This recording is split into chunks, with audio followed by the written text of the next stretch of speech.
미래의 좋은 전망, 이걸 가지고 주가가 움직였던 거잖아요. 어느 정도 올라오니까 얘들이 쉬었던 거잖아요. 저는 2차 전지에서도 여러분들이 갖고 계시는 종목들이 뭐가 더 진짜인지를 구분하는 그런 시기로 좀 가져가는 게 맞다라고 생각합니다.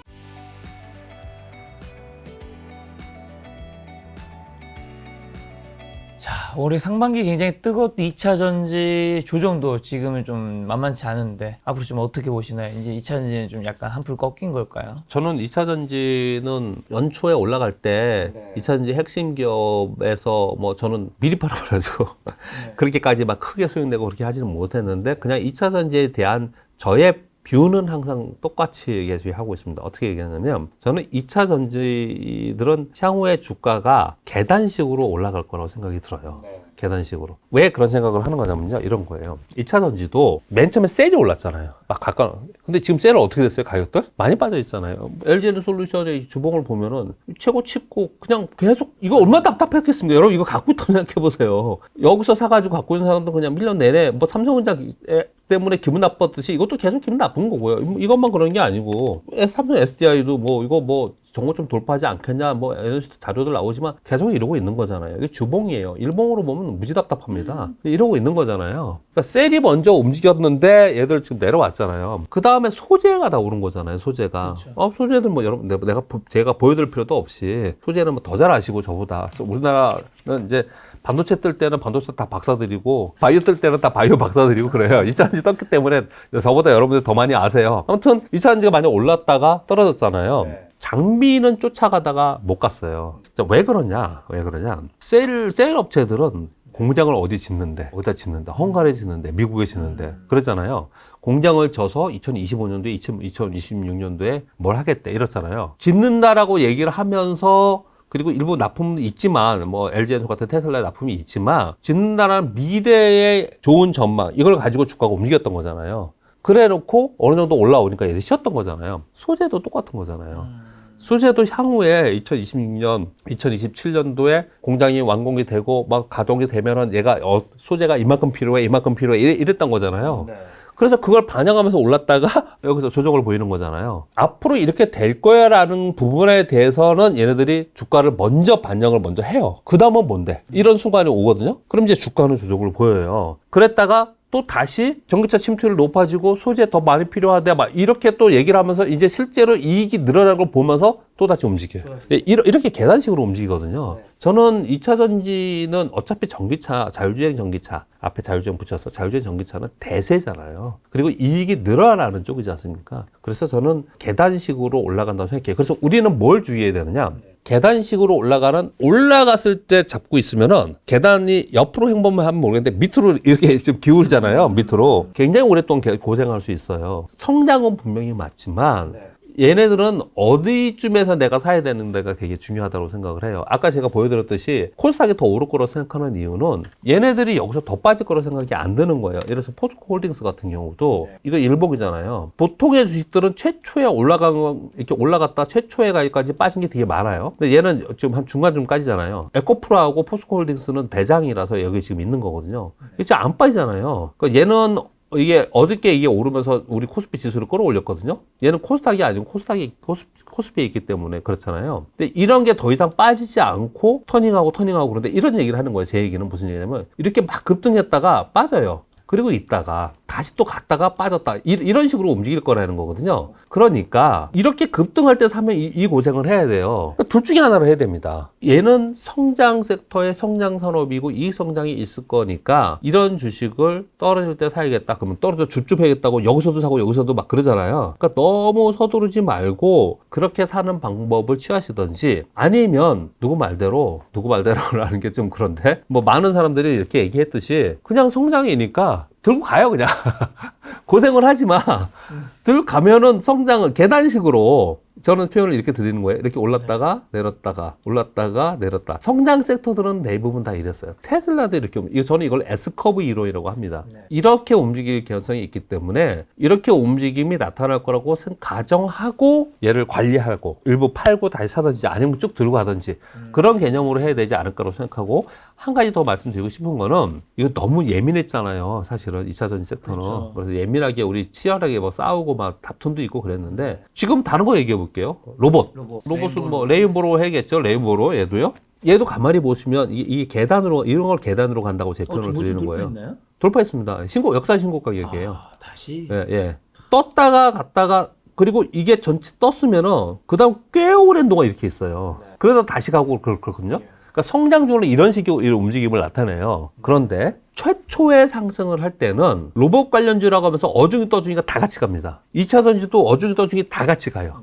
최초에 상승할 땐 그래요. 신기술이 특히 신기술이 나오면은 얘가 진짜가 누군지 모르기 때문에 그쵸. 우리 반도체는 안 그래요. 반도체는 진짜가 누군지 알거든요. 근데 최초에 나온 로봇은 누가 진짜인지 정확하지 않아요. 그 대장은 알지만 그 뒤에 따라가는 애들이 누가 진짜인지 모르거든요. 그래서 처음에 같이 가요. 같이 가다 대장 얘가 요만큼 빠지는 동안 걔네는 어디까지 빠지느냐? 원위치합니다. 원위치를 해요. 그랬다가 진짜가 누구인지가 가려지잖아요. 그럼 어떤 종목은 완전히 대박을 주기도 합니다. 근데 거의 대부분 나머지는 못 따라가요. 진짜가 아니었어요. 예, 진짜가 아닌 애들은. 이게 중요해요, 이게. 저는 2차 전지에서도 지금 어차피 쉬고 있으니까 여러분들이 갖고 계시는 종목들이 뭐가 더 진짜인지를 구분하는 그런 시기로 좀 가져가는 게 맞다라고 생각합니다. 혹시 그러면 그 진짜인 거를 좀 판단하려면 2차 전지 관련된 영업이익 매출이 얼마나 큰 비중을 차지하는지 뭐 이런 것들 확인하면 되나요? 근데 이제 2차 전지 이게 이렇게 난 데들이 그렇게 많지는 않을 거예요. 아마도 실적으로 연결된 건 그렇게 많지 않을 것 같거든요. 근데 다만 두 가지만 말씀드리면 하나는 일단 차트예요. 저는 이제 차트 되게 중요하게 생각하거든요. 아까 딱 김 작가님도 아시려네. 올라갔다가 원위치 하는 놈은 아닐 가능성이 높아요. 그렇죠. 그건 아니겠죠. 예, 진짜는 이렇게 원위치 안 합니다. 안 하겠죠. 예, 왜냐하면 진짜인지 알기 때문에 빠지면 사는 사람이 있기 때문에, 있기 때문에 원위치 하지 않아요. 이제 그걸 첫 번째로 보시는 게 중요한 것 같고요. 두 번째는 얘가 진짜인지 아닌지는 누가 검증해 주느냐? ETF, 기관들이 검증해 줍니다. 기관 애들이 다수의 기관 애들이 그걸 사갖고 있어야 돼요. 다수의 기관들. ETF에 일단 들어가야 되고요. 그리고 그 종목을 바라볼 때 그 종목이 보세요. 레인보우 로보틱스 보시면 이건 뭐 삼성전자 했다는 거 빼더라도 이러한 기관들이 다 여기 갖고 있어요. 얘네가 뭐 손해 보려고 들어가요? 주식을? 이렇게 검증하고 이걸 산 거예요. 근데 어떤 종목 보면은 한 운영사만 갖고 있던지 운영사가 아무것도 안 갖고 있는 애들도 있어요.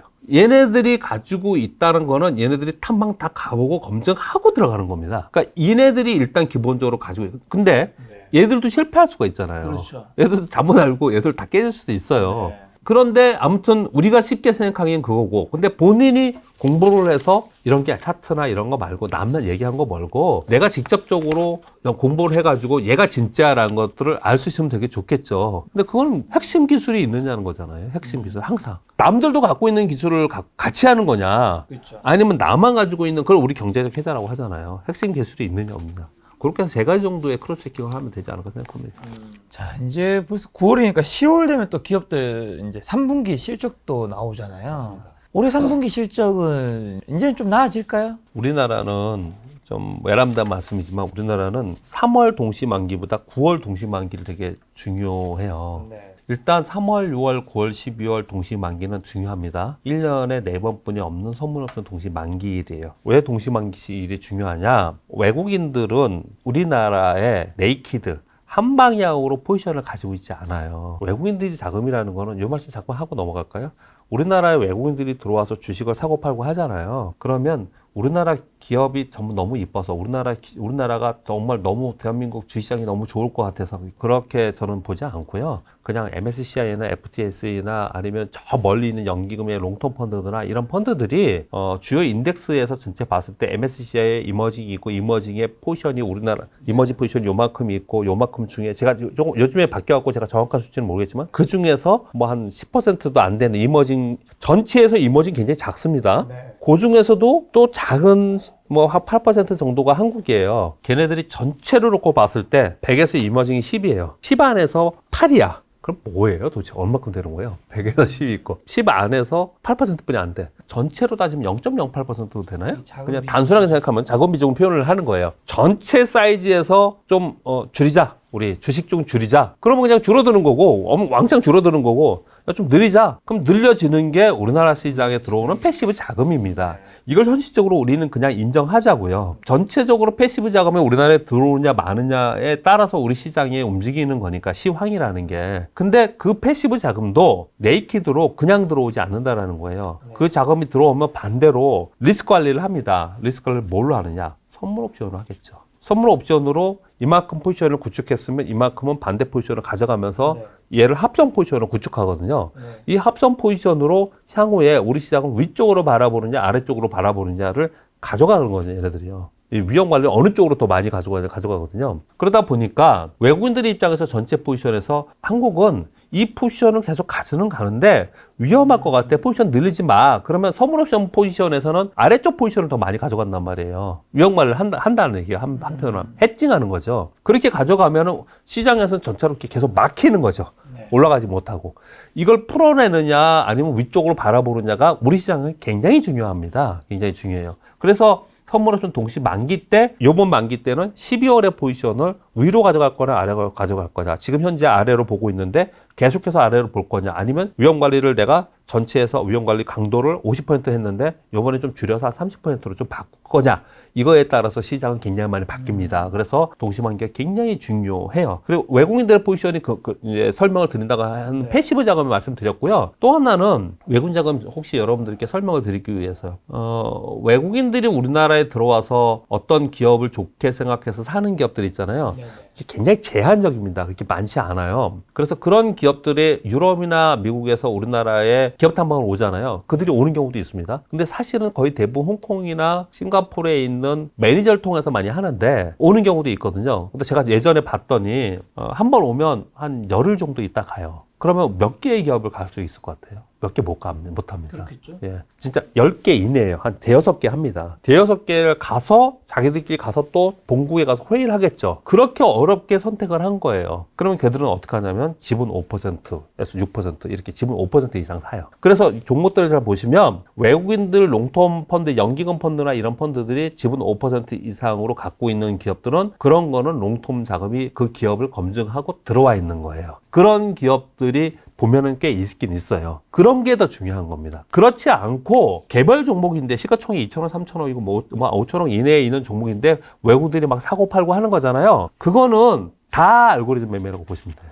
그러니까 외국인들이 이거 종목 사네? 그래서 오해하시는 분들이 있더라고요. 코스닥 종목인데 외국인들이 사네? 외국인들이 이거 좋게 보나 보다. 절대 아니다. 이 말씀을 좀 꼭 드리고 싶어 좀 길게 설명을 좀 드렸습니다. 그렇게 보시면 될 것 같고요. 선물 옵션 동시 만기를 그러니까 중요하게 보는 이유를 설명하다가 외국인 매매를 말씀을 드렸습니다. 9월 달에는 특히나 더 관심을 많이 갖는 이유, 그리고 동시 만기가 굉장히 중요한 이유는 공교롭게 이 동시 만기가 실적 분기가 끝나는 3, 6, 9, 12에 있어요. 분기가 끝나는 둘째 주 목요일에 있거든요. 끝나고 나서 프리어닝 시즌 들어가면서 곧바로 실적 발표를 해요. 그래서 시장이 많이 하락했다가 반등하는 터닝 포인트도 동시만기에 일어나고 올랐다가 꺾일 때도 터닝 포인트도 동시만기 때 많이 나타납니다. 그래서 이번 동시만기 지나고 FOMC 회의에서 금리 동결만 해준다면 이번에 특히 애널리스트들이 나와서 하는 얘기를 잘 들어보면요. 거의 1년 반, 거의 2년 가까이 우리나라 기업들의 전망 가이던스를 계속 낮춰놨어요. 애널리스트들이, 국내 애널리스트들이요.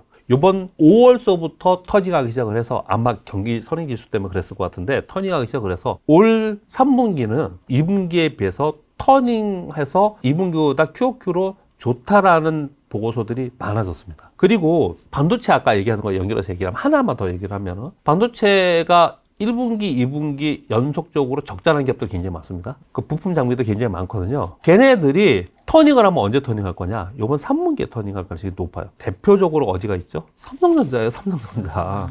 삼성전자의 이번에 3분기 실적은 시장이 예상하는 것보다 훨씬 높게 나올 가능성이 굉장히 높아요. 이거 KB인가 어디에서 굉장히 강하게 얘기를 하던데 제가 꼭 자료는 안 가져왔는데 숫자를 안 가져왔네요. 이번에 3분기에 삼성전자의 실적은 훨씬 더 좋아질 가능성이 되게 높습니다. 우리나라는 기업의 실적의 가이던스에 가장 포지션이 큰 게 거기 아니에요? 반도체 쪽이잖아요. 그러니까 이번 3분기는 2분기에 비해서 높아질 가능성이 있거든요. 그러면 동시만기하고 금리 동결하고 3분기에 기업 실적들이 터닝하는 게 나타나기 시작하면 시장은 그걸 바라보면서 움직일 가능성이 있거든요. 그래서 이번 3분기는 기대해 볼만 한다고 생각합니다. 워낙에 적자였거든요. 반도체 부분 SK 하이닉스나 삼성전자 엄청나게 안 좋았잖아요. 안 좋았다 터닝하는 거기 때문에 기대해 볼 수 있는 부분이 있는 거고요.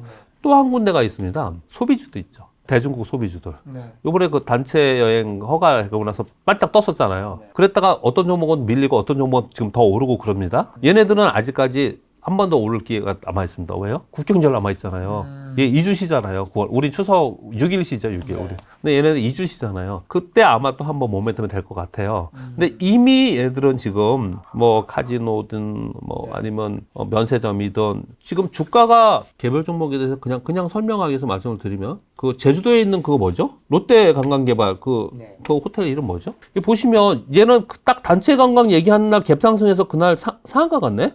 그리고 이렇게 급등했잖아요. 지금 여기서 꺾여 내려오지 않습니까? 그 얘네는 모멘텀이 더 있다고 저는 말씀을 드리는 거예요. 왜? 국경제이라는 모멘텀이 남아 있습니다. 얘네들이 이때는 기대였는데 실제로 중국인들이 얼마큼 받고 이익이 얼마큼 됐고 객실이 다 찾고 이런 게 지표가 나오면서 움직일 가능성이 있거든요. 그래서 얘들 실적도 이번 3분기에는 더 좋아질 가능성이 있어요. 그렇게 우리나라 곳곳에 지난 동안에는 1년만 동안 계속 전망 가이던스를 계속 낮춰놨었는데 이번 3분기에는 그 낮춤대에서 기저효과에서 터닝하는 쪽 이게 기저효과가 있기 때문에 QOQ로는 훨씬 더 좋아질 가능성이 높아요. 그래서 그런 부분들을 보면 3분기 실적은 좀 섹터별로는 기대할 수 있는 섹터가 상당히 있다. 특히 전체적으로는 반도체가 만약에 좋아진 모습이 나타나면은 야, 요번 3분기에 전체적으로 봤을 때 QOQ는 이만큼 좋아졌다 할 가능성이 상당히 높지 않나라고 저는 그렇게 기대를 해보고 있습니다. 대중국 소비주로 해서 리오프닝 쪽 관련된 걸 말씀해 주시는 걸까요? 하나는? 지금은 리오프닝 얘기하지 않고 이제 중국인들이 우리나라에 관광객이 얼마나 올 수 있겠는지 이 얘기를 하는 거잖아요. 이것 때문에 지금 어제 긴급 경제장관 회의 뭐 이런 거 해서 하지 않았었나요? 그래서 지금 중국인들 비자 발급 비용 면제 뭐 그리고 대중 뭐 항공 노선 증표 뭐 이런 거 어떻게 발표했거든요. 근데 그런 것들이 효과가 있지 않을까. 그 3분기가 지금 보면 이제 9월 첫째 주 아닙니까? 8월부터 이게 시행이 된 거잖아요. 그럼 7, 8, 9가 3분기 실적이니까 그런 것들이 분명히 감안이 되지 않을까라고 생각합니다.